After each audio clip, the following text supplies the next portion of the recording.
Hi hello friends, welcome to Athalia Tamil. இன்றைக்கி நம்ம வீடியோவில் ஒரு ப்ளவுஸோட நெக் டிசைன் வந்து எப்படி ட்ரேஸ் பண்ணுறது அப்படின்னு பார்க்கலாம். நான் வந்து இதுக்கு முன்னாடி 4 டைப்பில் வந்து ட்ரேஸ் பண்ணுறது எப்படின்னு வந்து போட்டிருக்கேன். நீங்கள் பார்க்கலையே அப்படின்னா டிஸ்கிரிப்ஷனில் லிங்க் கொடுக்குறேன், பாருங்கள். நம்ம வந்து நிறைய மெத்தடில் ட்ரேசிங் பண்ணலாம். அதில் வந்து இந்த மெத்தடும் ஒன்று. நம்ம எல்லா டிசைனுக்கும் வந்து ஒரே மாதிரி ட்ரேஸ் பண்ண மாட்டோம். நம்ம டிசைனுக்கு தகுந்த மாதிரி அந்த ட்ரேசிங் மெத்தடும் வந்து மாறும். சில டிசைன் வந்து நம்ம கையாலேயே வந்து வரைஞ்சிடலாம். சில டிசைன் வந்து சின்ன சின்ன டிசைனாக வந்து ட்ரேஸ் பண்ணி நெக் டிசைனில் போடலாம். சில டிசைன் வந்து அப்படியே வந்து ஃபுல் நெக்கையும் வந்து நம்ம ட்ரேஸ் எடுக்கிற மாதிரி இருக்கும். வாங்க இந்த டிசைன் வந்து எப்படி ட்ரேஸ் பண்ணுறது அப்படின்னு பார்க்கலாம். ஃபஸ்ட்டு இந்த டிசைன் நான் போடுறதுக்கு முன்னாடி பாருங்கள், ட்ரேஸ் எடுக்கிறதுக்கு முன்னாடி ஃபஸ்ட்டு நெக் லைன் போட்டுக்கிறேன். நெக் லைன் வந்து ஃபஸ்ட்டு 2 லைன் செயின் போட்டுக்கிறேன். எப்பயும் நீங்கள் நெக் லைன் ஆரம்பிக்கும் போது பாருங்கள், இந்த மாதிரி 2 லைன் செயின் போடுங்க. அதுக்கப்புறம் பாருங்கள், நான் சுகர் பீட் வந்து ஒரு லைன் போட்டுட்டு அப்புறம் நம்பர் 3mm பீட் வந்து ஒரு லைன் வந்து கொடுக்குறேன். இந்த மாதிரி டிசைன்லாம் வந்து நீங்கள் நெக்லைன் ஃபஸ்ட்டு ஒர்க் பண்ணிவிட்டு அதுக்கப்புறம் வந்து நீங்கள் ட்ரேஸ் பண்ணால் உங்களுக்கு போடுறதுக்கு ஈஸியாக இருக்கும். அதாவது நெக் லைனுக்கும் நம்ம ட்ரேஸ் பண்ணுற டிசைனுக்கும் வந்து கொஞ்சம் கேப் வந்து கரெக்டாக நம்மளுக்கு வரும். இல்லைன்னா ஒரு சில நேரத்தில் கேப் வந்து அதிகமாக விட்டுருவோம். அப்படி இல்லை அப்படின்னா நீங்கள் வந்து லைன் கூட போட்டுக்கலாம். எந்த அளவுக்கு நெக் லைன் வந்து நீங்கள் ஒர்க் பண்ணுறீங்களோ அதுக்கு தகுந்த மாதிரி நீங்கள் லைன் போட்டுட்டு அதுக்கப்புறம் வந்து நீங்கள் ட்ரேஸ் பண்ணுங்கள். அடுத்தது பாருங்கள், நான் வந்து ஒரு சின்ன டிசைன் வந்து ஒரு ஃப்ளவர் டிசைனும் அதில் வந்து லீஃப் டிசைனும் வர மாதிரி நான் வந்து ட்ரா பண்ணியிருக்கேன் ட்ரேசிங் பேப்பரில்.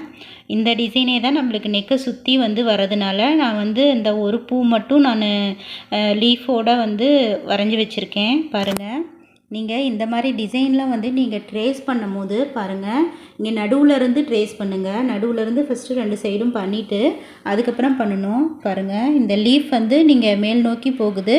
இப்படி போடும் போதுமே இங்கேருந்து நீங்கள் வந்து இப்படி இந்த லீஃப் வந்து இப்படி கீழ் நோக்கி வரக்கூடாது. நீங்கள் இந்த சைடு போடும் போது பாருங்கள், இந்த ட்ரேசிங் பேப்பர் வச்சுருக்கேன் இல்லையா, இந்த லீஃப் வந்து இப்படி மேல் நோக்கி வரணும். பாருங்கள், இந்த நடு சென்டர் வந்து நீங்கள் ஒரு ஃப்ளவர் டிசைன் வச்சுட்டு இந்த ஃப்ளவர் டிசைன் வந்து நான் நடுவில் வச்சுட்டு இந்த லீஃப் வந்து இந்த பக்கம் நோக்கி வர மாதிரி இருக்கணும்.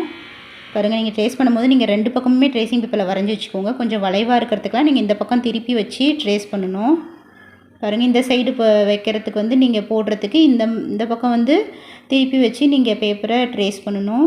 இந்த மாதிரி போடும் போது உங்களுக்கு இந்த நெக் வந்து பார்க்குறதுக்கு நல்லாயிருக்கும். இப்போ வந்து நான் ட்ரேஸ் பண்ணுறேன் பாருங்கள், சென்டரில் மட்டும் ட்ரேஸ் பண்ணணும் ஃபஸ்ட்டு. இப்போ வந்து நீங்கள் ட்ரேஸ் பண்ணும் போது ஃப்ரேமில் இருக்கும் போது அடியில் வந்து ஒரு நோட்டோ அல்லது வந்து ஏதாச்சும் ஒரு திக்கான பொருளோ வச்சுக்கிட்டு நீங்கள் வந்து ட்ரேஸ் பண்ணுங்கள். அப்போ தான் நம்ம ட்ரேஸ் பண்ணும் போது நம்மளுக்கு கிளியராக வந்து அந்த ப்ளவுஸ் டிசைனில் வந்து விழும்.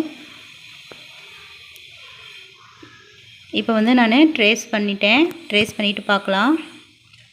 பாருங்கள், இப்போ வந்து எனக்கு லைட்டாக விழுந்திருக்கு. நான் வந்து அதை கிளாஸ் மார்க்கர் வச்சு நல்லா டார்க் பண்ணிக்கிறேன். பாருங்கள், நீங்கள் எப்பயுமே வந்து இந்த மாதிரி டிசைன்லாம் சின்ன சின்ன புட்டா டிசைன் இந்த மாதிரிலாம் போடுறீங்க அப்படின்னா இந்த சென்டர்லேருந்து ஆரம்பிங்க. அப்போ தான் நீங்கள் முடிக்கும் போது நெக்கு மேலே ஷோல்டர்கிட்ட வந்து நீங்கள் முடிக்கும் போது உங்களுக்கு கரெக்டாக வந்து வரும். 2 பக்கம் ஒரே மாதிரி வரும். இல்லைன்னா ஒரு சைடு வந்து உங்களுக்கு கம்மியாகவும் ஒரு சைடு அதிகமாகவும் வந்துடும். நீங்கள் மேலேருந்து ஒரு பக்கமாக இருந்து ட்ரேஸ் பண்ணும் போது பாருங்கள். இப்போ அடுத்தது வந்து அடுத்த டிசைனை நம்ம வச்சு ட்ரேஸ் பண்ணுறோம். நீங்கள் கரெக்டாக வச்சு பார்த்துக்கோங்க. ஒரு டிசைனுக்கும் இன்னொன்று டிசைனுக்கும் எவ்வளோ கேப் வரணும், இந்த நெக் லைனில் வந்து எவ்வளோ கேப் வரணும் அப்படின்னு நீங்கள் வச்சு பார்த்துட்டு அதுக்கப்புறம் நீங்கள் வந்து ட்ரேஸ் பண்ணுங்கள். இப்போ வந்து நான் அடுத்த ஃப்ளவர் வந்து ட்ரேஸ் பண்ணுறேன். பாருங்கள், இந்த இடத்துல வந்தால் கரெக்டாக இருக்கும். நான் வந்து கார்பன் ஷீட் வச்சு அது மேலே ட்ரேசிங் பேப்பர் வச்சு இப்போ ட்ரேஸ் பண்ணுறேன். நீங்கள் இப்போ 2 பக்கம் பின் பண்ணிவிட்டு ட்ரேஸ் பண்ணுங்கள். அப்போ தான் வந்து நகராது, டிசைன் வந்து நம்மளுக்கு நல்லா கிளியராக வந்து கிடைக்கும். பாருங்கள், இப்போ வந்து நம்ம இது மேலே வந்து ட்ரேஸ் பண்ணலாம். இப்போ அடியில் வந்து ஏதாச்சும் ஒரு திக்கான நோட்டோ அல்லது ஏதாச்சும் ஒரு திக்கான பொருள் வந்து வச்சுட்டு நீங்கள் ட்ரேஸ் பண்ணுங்கள்.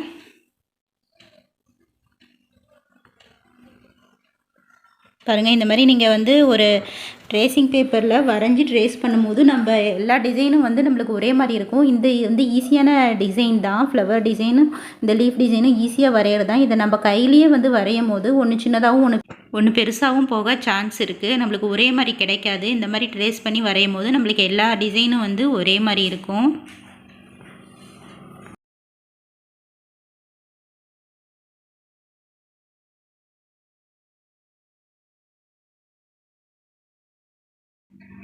இப்போ அடுத்த டிசைன் நம்ம வரைகிறதுக்கும் கரெக்டாக அதே மாதிரி எந்த அளவுக்கு கீழே ஒரு ஃப்ளவருக்கும் இன்னொன்று ஃப்ளவருக்கும் கேப் விட்டோமோ அதே அளவுக்கே வந்து நம்ம கேப் விட்டு பின் பண்ணிவிட்டு அதுக்கப்புறம் வந்து வரைவோம்.